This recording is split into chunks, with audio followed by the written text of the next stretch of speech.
Who hasn't played at the 100 Club?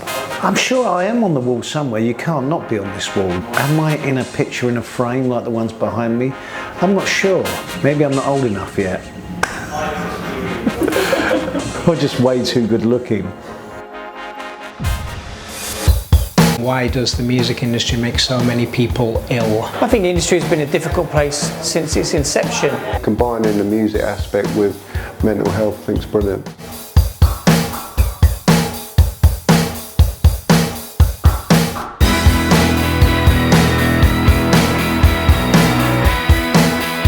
I sort of looked to my own life full of foolish behaviour, but my father died in quite alarming circumstances, and after that my behaviour got worse. Previously, you know, drugs and alcohol, and previously I was sort of given great cover by the music industry, because you don't have to look very far to find someone that is behaving strangely. And after he died, I got half of his estate, which wasn't a life-changing amount of money, but it was a significant chunk of change.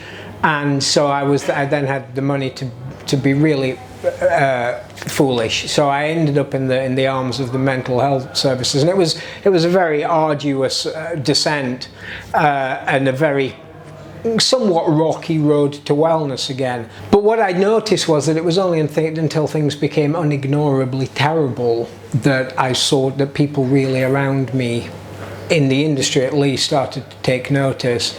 Only for about a week, 10 days, I was transferred to a mental institution. I don't think they're called that anymore, they're called psychiatric care facilities. So that was sort of the point it was at its worst, although it got worse after that. So I do have experience of that side of it. The music industry didn't make me unwell. There were lots of people trying to help me, but it did give me lots of space in which to hide.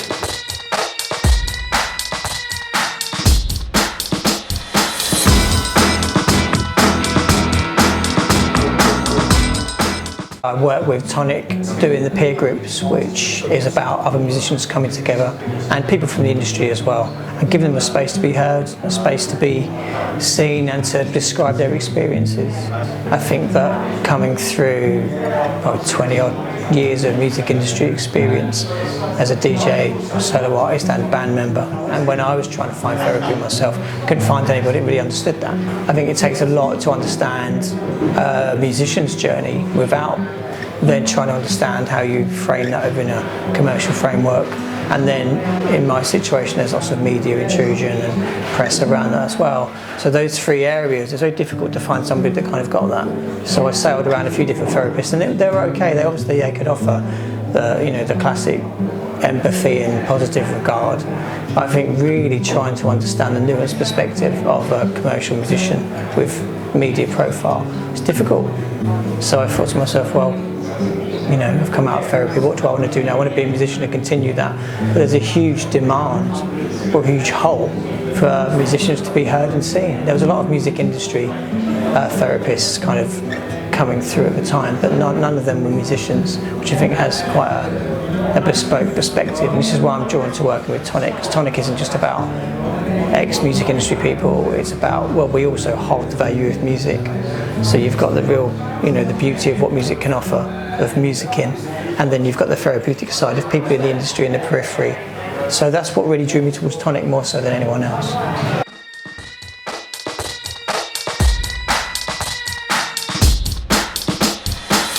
We're in the green room, or the backstage room at the 100 Club, and for most people I think they think it's really much more glamorous than it is, but this is the reality. And normally that will be full of drink, and what you do is you fill yourself up with drink and you walk 100 yards to be on stage. Now some people enjoy that. Trust me, this is the only, it's supposed to be a sanctuary, but most of the time it's a complete and utter madness place to be, and you don't get time to relax. And some people just can't handle the sit here, and the anxiety and everything will just kick in. For what is supposed to be our sanctuary, for a lot of people can be absolute hell. Compared to people that don't create art, we are definitely slightly different. People coming up to you before a gig, after, I don't give a monkey's really. I want to be with people. As extrovert as you are, you still need to get yourself in the zone, if you like. They're out for a night out. We're working. It's a very difficult industry. I think it's difficult to be a creative artist. It's difficult to get up every day and do 3-4 hours of practice, which is an anomaly. There's no job at the end. If you're a musician and you're playing for passion, that doesn't mean you're not going to earn a living out of it, or you are going to earn a living out of it. So that's difficult. And then you put that in again into a kind of commoditized framework. It's even more difficult. 18, 19, playing in bands and trying to get signed up and down the country, gigging, this kind of thing, trying to find the dream, buying Melody Maker, Enemy, all of these magazines, and then thinking, yeah, that sounds good fun, and then slowly making my way in the music industry. You realise it's a very different animal from what's portrayed in the media to then on the inside of that framework. It tastes different, it smells different, and of course the way it reacts with all of our own journeys as well has a very individualised impact. It's a beautiful place to be in here, especially when you see, I just come in and I've seen Little Roy. That's one got a great reggae singer. I saw Paul McCartney on the wall in there, De La Soul on the wall, Roy Ayers, people from so many different walks of life have blessed this place. It's a beautiful thing. And if you've taken the time to come out and see me, it doesn't matter if you come see me in a local park or 100 Club or Glastonbury. It's for the people that we work for. Do you know what? Stage is where I work. Off stage is where I'm just have to be normal. I don't take my work off stage. I can go on stage in front of 1,000 people per se, and I'm good. But in an environment like outside today, I find it so difficult to talk because I just like to leave it on stage. It's nice to go on stage, perform, bring great energy. When I'm off stage, I'm off stage, and that's it. Some people are the same person on stage and off stage. That's fair enough. But for me, I like to give my maximum on stage and give the great performance. When I'm off stage, it's just me. There is highs, don't get me wrong, you do great shows and you get high, but it's never that low. Because I don't have an expectation of anything when I come off stage. It's a whole different life. I'm dad, I'm me, I'm what I do. I've got my family and I've got my friends, so just normal. I don't know how to explain it properly, but if that makes sense to you. You could be here every day and you'll find a new sign, wouldn't you, on the right, on the wall sort of thing. I'm normally drunk at this stage. I'm scribbling my name on the ceiling or the wall. My best time was when I played on the Saturday and Paul McCartney played on the Sunday. I love this place. These are the days, stand up. Well, we are the oldest live music venue in the world. It hasn't always been called the 100 Club, but there's been music in this basement since 1942. It was known as the Feldman Club, it was known as Max, it was known as the London Jazz Club, and then my dad became a shareholder, or rather before that my nan became a shareholder when it was the London Jazz Club in 1958, and then my dad became a shareholder in '64. And he decided that he wanted to change the music policy and take jazz out of the title of the venue and become more eclectic, basically. So he named it the 100 Club after its location at 100 Oxford Street in 1964, and it's remained the 100 Club since then, and that eclectic music policy's always remained since then as well. I think I came here for the first time when I was 4. I remember we used to come in every Christmas morning while my mum was making Christmas dinner or getting ready to go round to my nan's house, and we would be asked to sort of bottle up the bars after Christmas Eve, ready for Boxing Day, while my dad was hungover in the office cashing up from Christmas Eve. I actually remember having my 6th birthday down here as well, and I remember there was a band called the Bill Nile Good Time Jazz Band playing, and Bill Nile getting up and saying, "No, we've got a very special guest tonight, would everyone please stand up and wish a happy birthday to Jeff Horton?" And I just wanted the floor to open up and swallow me. But so yeah, I mean, to be honest with you, other than my parents, this is the longest memory of anything in the world that I have. Yeah. I discovered punk at 15, which changed my life forever. And I got a chance to say to John Lydon when he played here with Pill for the launch of the 100 Club book that was made by Fred Perry back in 2018, I think it was. I got a chance to say to him, you know, you changed my life in 3 minutes when I was a 15-year-old boy when I heard Anarchy in the UK for the first time. I've met John actually 2 or 3 times. I met Joe Strummer, who's my other absolute idol. And the beautiful thing about that I've met, you know, obviously Terry Hall, and you know, all my idols aren't just punks. There's like lots of others, but regardless of what form of music they play, I can honestly say that I've never been let down by any of them. They've all been absolutely amazing people, and you realise when you meet people like that, they do what they do for a reason. There's something very special about them. Music is humane. It's part of humanity. It's an expression of humanity, and we need it in the same way that we need food. That's what I think. I was a working journalist. I had guest tickets to Reading, and this was in 2003. The worse we behaved, the more sort of exalted we were. I'm not meaning to suggest for a moment that addiction and mental illness are exclusive to the music industry, but I do think that it is viewed differently even from other branches of the creative arts. They're still sort of national treasures for behaving in ways that are just deeply alarming. But even as I say that, I laugh as I say deeply alarming, because these stories, some of these stories are fantastic stories. In the music industry, obviously, there's a massive history of mental health issues, drug abuse. I mean, obviously Keith Flint was a massive marker for me in terms of personally, because he was a friend and somebody I knew, so that kind of hit home quite hard. Having suffered from depression and realising, having spoken to so many of my peers and friends during lockdown, how much they were struggling, the way the music industry is broken right now. I think it's always been a difficult area. I think no more so than now with digital technology coming in, where people aren't getting almost the financial incentive that they were back then. I also think social media has made it more exposed, so people now can hear the bands that maybe would have been very distanced from them. They can hear their personal experiences. I think generally in society now we're all more exposed to different experiences from people.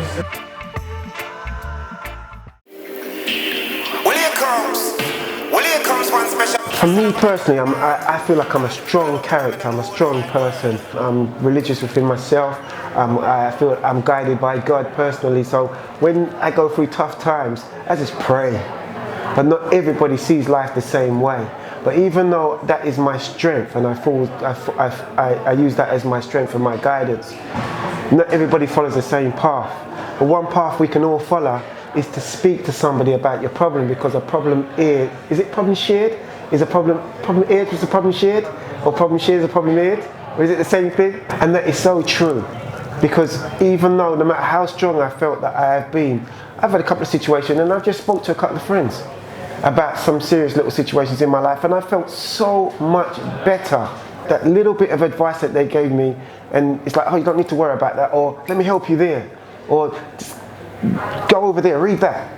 It's that little thing. So it's the communication. When you've been feeling down, don't feel down alone. Charities like Tonic, they're a phone call away, they're an email away. If you can't talk to a friend or a family member, you've got to phone somebody that will take time and listen to you, and that is the gateway to alleviate some of the problems that you might be having. I'm not saying it's the be all and end all, but it's the start. And sometimes, you know what a great thing is to cry. Some people don't cry. There's nothing wrong in you crying and letting it out. Don't cry all day and night, but release it, because sometimes you have tears of joy and tears of sadness, but tears is not a bad thing at all.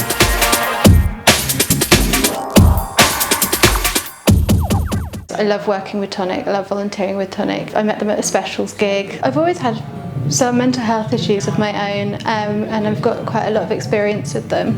I think music has kind of taken me through a lot of things that I didn't realise I was going through, or I didn't realise why I was going through them, and it's been my constant. Tonic's just like the perfect outlet for that, and also it's just so important that to help other people sort of more holistic way that's not just going to the doctor and being given drugs. Tonic's so non-judgmental. Everyone does things that they're not particularly proud of. The only way's up, really.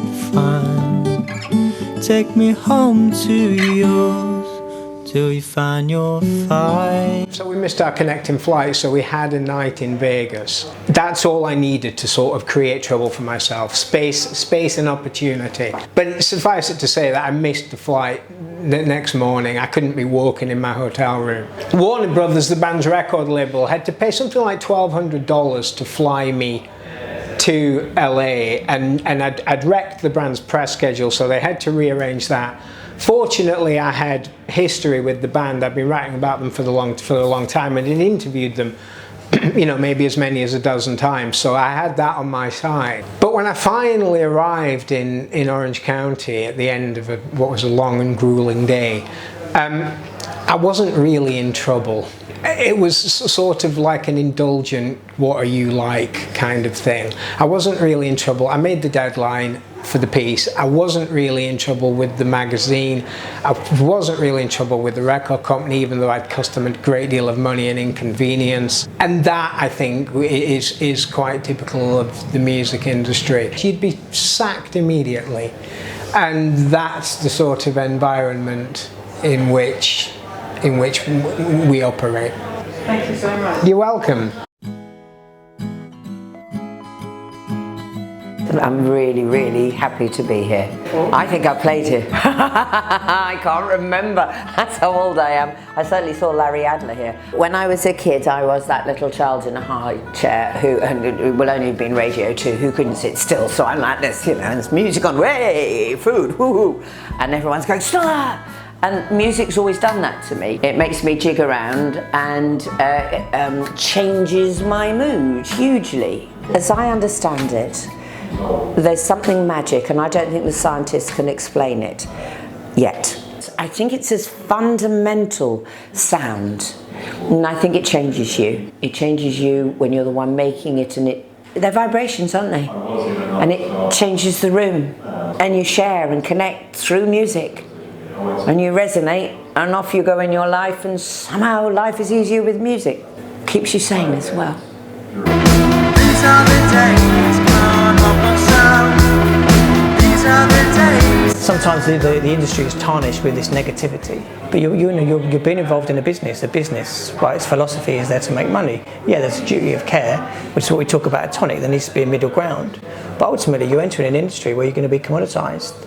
And I don't mean that in a negative sense. As a psychotherapist, I'm lucky enough to be in a position where I think, because I have that lived experience of both being a musician in a commoditised framework, and I was also managing our band for a while, so I know the music industry. It's quite a unique perspective. I'm also very cautious and careful not to put my own bias in the way as well, because my experience isn't their experience. So let's look at the fears that's prompting you to make these decisions. Because it's my job not to tell someone what to do, it's to facilitate what they want, and to explore that, and to look into the kind of the murky cracks that they're fearful of. To say, well, is that as fearful as you imagine it to be?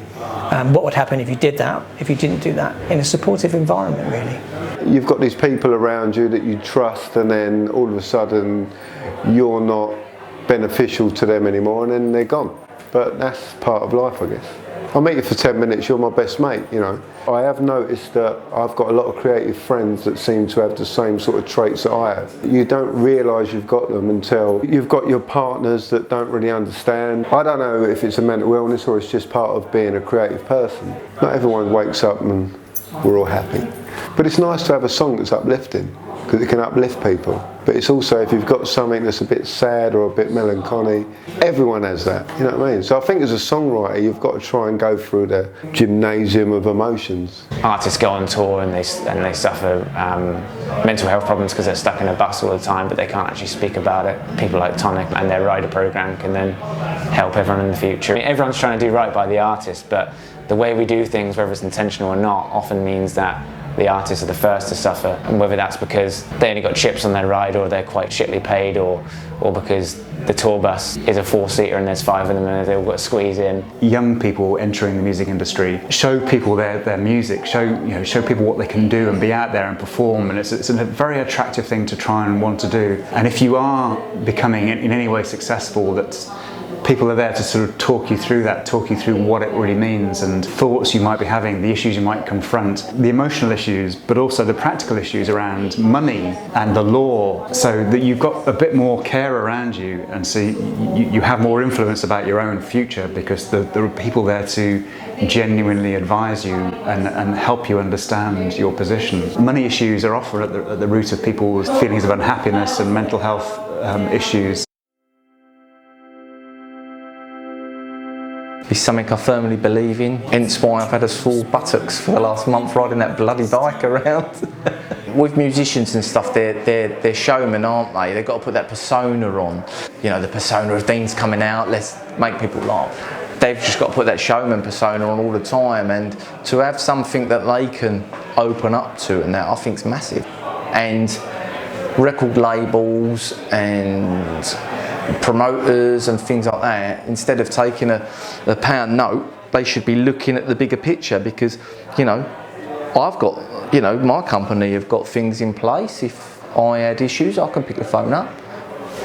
They can't. People have got to own up to not supporting these people more, instead of just taking a quick pound note at the door, the merchandise, the record sales. You know, they're not pieces of meat. They need help as well. No matter what they're telling you, that they're laughing and they're jumping around on a packed out stage in the 100 Club. If I worked in McDonald's, I'd have fallback, but because you're selling 1 million records, why haven't you got something to fall back on? It's the 21st century now, you know, so these people have got to man up and look after these people. This Tonic rider, if that opens up the floodgates and people want to get on board and help us, and we can work with more people and make it bigger and more accessible to more artists, the people, engineers and everything else, then so be it. I'm a great believer in it.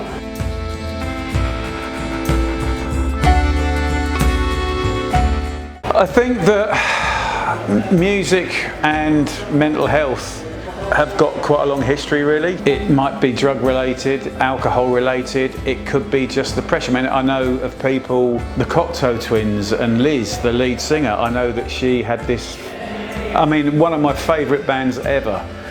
And I know that she had this real fear of going on stage, and they were very, very rarely seen live. So I think that when you put yourself into a public space, or you put yourself on a stage in front of a lot of people, whether it's here in the 100 Club or whether it's at the O2 or whatever, there is a huge amount of pressure on you, and I think that, you know, does manifest itself, you know, in either drug abuse, drink abuse, alcohol abuse, or just the sheer fear of performing. I remember in 2010, Paul McCartney playing here, and I spoke to his manager, Barry Marshall, and Barry said to me, you know, Paul's really, really nervous about doing this show. And I went, how can he be? I said, last week he was playing in front of 60,000 people in South America. And he went, but here he can see everyone looking at him. Brings a different type of pressure. So yes, I think that, you know, all these things, performing of any sort, whether you're a band or you're a comedian, it brings pressure, and that pressure can sometimes manifest in mental health issues, yes. Or the things that lead to it, like I say, alcohol, drugs, whatever. So during lockdown, I found it very difficult, because obviously all my work kamikazed. I have done bits and pieces, I've managed to keep busy, but it does affect your mental health because it's the uncertainty. And I don't earn any money apart from anything. I found myself on a peer group with Tonic, and since then I've been okay, and I've spoken to people in the theatre side as well. I can't tell how important it is that people talk.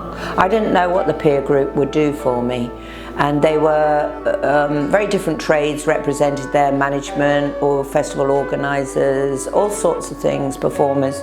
It was like, I suppose I felt heard and recognised, and the things that interested them interested me, and suddenly I felt like we could survive, instead of feeling that somehow the world has become too big and you can't move through it. That's how I felt. Just too big. The pandemic was too big. It was so important, and it divided us. And music brings us back together again, and it connects us. During lockdown, we did this thing called #Eels on Wheels, and we went out delivering to our customers who weren't able to come into the shop. One of the other things that we do through the shop is have a monthly record fair, and we ask people to put some money when they come in, and we donate that money to a local charity or to a charity, a related charity. And Music Tonic felt like a good charity for us to direct that money to. Mental health is a real issue in the industry. It's almost logical that mental health issues would be more prevalent in this industry than many others. From my limited knowledge, and I have a daughter who's involved in the music scene, and from what I pick up from her, it's very demanding on your mental health. It's something I want to try and support. I want to try and become knowledgeable about it, try and make a little bit of a difference. My name's Sarah Sharp, and I'm a PhD researcher at the University of East Anglia. I have a diagnosis of general anxiety disorder, depression, and possible bipolar. The bipolar's that, psychiatrist isn't too sure, but I'm pretty sure I have got it from looking back in my past, so I'm on medication for it as well. I studied for a national diploma when I was 17 in popular music and hated it, absolutely hated it. There was so much bullying, misogyny, lots of problems. I still managed to pass it, I still went through it and passed it, but it put me off popular music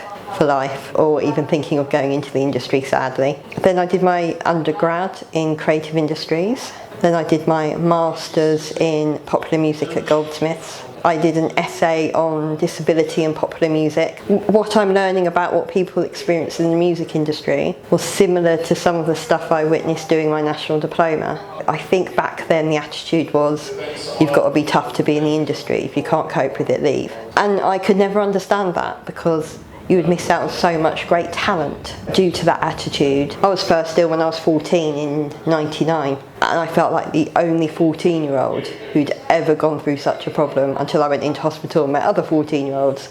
But at school it just wasn't talked about either. I had really bad OCD and depression. I've had 2 other stints in hospital since then, had therapy, and I'm on good medication. Hopefully I'm okay. And obviously with age as well, you kind of look back on your younger years and you go, hang on, that wasn't right, this needs to change. Thinking back to my national diploma years, why weren't things talked about? Why weren't things changed to help people like me? Better late than never, I guess.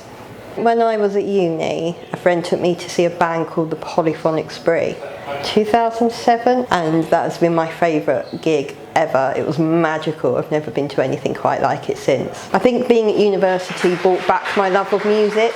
I think I lost it for a while after the national diploma. Polyphonic Spree, brilliant band. I know this is said all the time, but talk to someone. The problem is when you feel that low and depressed, I had psychosis. I was actually sectioned, so thank goodness that the sectioning was in place, because that's when I could get help. Depression, anxiety, you're having ruminating thoughts, feel like you're going a bit mad, to talk to somebody, because it is so common. And I'm realising that the more I talk to people, you can be helped with it. You can get the right support. One of my sons has had some sort of therapy sessions. He actually leads the conversation. We can all sit around the table and kind of discuss it. What would have been a hopelessly anxious, it was a conversation that would have never have happened when I was growing up. It's something that we can all talk about now. And I've lost, like all of us, we all know in your circle of friends, not everybody makes it. Both of my sons have had friends that have killed themselves, and they're 22 and 24.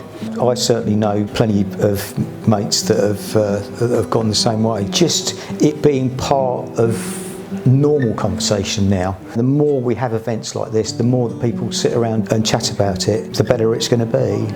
We've all got to get used to it. We've all got to talk about it. We've all got to phone some mates up and see how they are, because it might be their kids that are struggling, but it's affecting them as well. Just be kind. Think someone else might be having a really shit day out there, and if you're nice to them instead of nasty, it might make a difference. Everyone just be a bit nicer. Yeah. Thank you so much. It's been nice to talk to you. Thank you for asking me.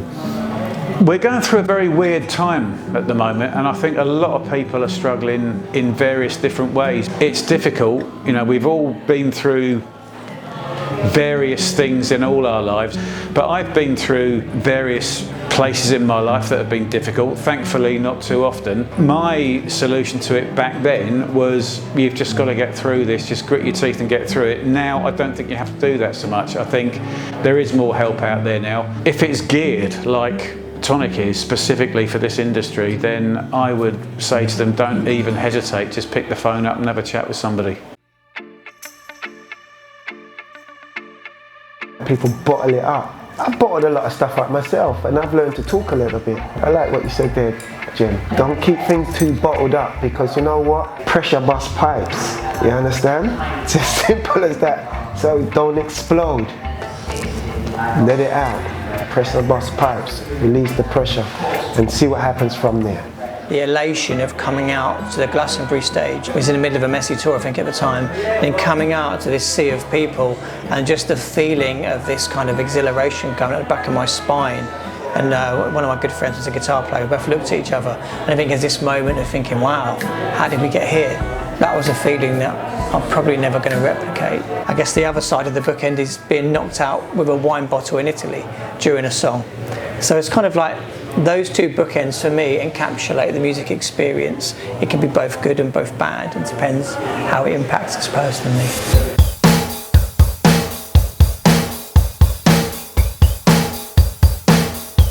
It's a great step in the right direction for the music industry as a whole, for people like Tonic to exist. Talk to someone. It's becoming more easy to talk about mental health issues, but historically it certainly hasn't been easy, and most people suffered in silence. It's not a weakness, it's not about you, you're not alone, and there are things that you can do to try and get to a better place. If you're ever feeling down or you're ever feeling bad, talk to someone, please talk to someone. I've done an album, it was called The Advantages of Living, and the advantage is living, so talk to someone, and hopefully everything will be all right. How I see it is if you get your head in a fix, and I think a lot of our heads have been in a terrible fix with this pandemic, then Tonic can be a solution for you. There's a number of things that they do. So they've got choirs, you can just drop in and talk, you can learn bass or learn to write a song, how to put a song together, you can, you know, vocals, this is all free. I think it's so important that it's free. Never be shy to open up, don't keep it in. There's always someone there that does love you and will look after you. It was different for me coming up, you know, the industry's a bit different, it's a bit more harsh. People look at you in a certain way. I know I come from a place where we have thick skin, do you know what I mean? So some of the ups and downs I went through, I don't really want my children to go through that. In reality, I really don't. For me, I want different things out of music. I've been through a lot of music, so I put out music because I love music, and if you love music with me and enjoy what I do, then enjoy it with me. But I'm not into, I must sell 1 million records, I must be on television, I must be this. No, I mustn't be anything. I do what I feel. If you feel what I'm feeling, then we'll make a connection musically and we'll have fun at that moment. I'm not chasing anything. You know, some people are still chasing it, I'm not. I'm enjoying it. There's a big difference, you know. No problem, Jim. Thank you very much, Jim Ray. Thank you, thank you, thank you.